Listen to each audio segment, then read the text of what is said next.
বিশ্বনবী একবার আসরের নামাজের সেজদা লম্বা করে দিলেন।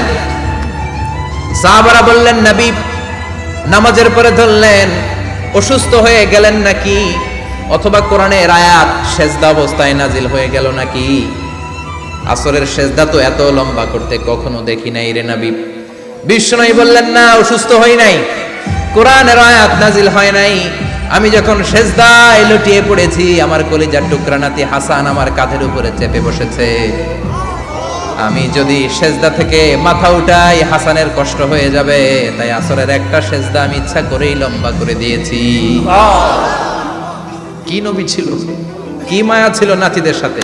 হাসান হুসাইন বিশ্বনবী, যে নবী হচ্ছে সব নবীদেরও সর্দার, ওই নবীরে ঘোড়া বানায়া, বিশ্বনবীর বাবরি চুল ছিল তো, ওই চুল ধরে এরকম ঘোড়া ঘোড়া খেলতো।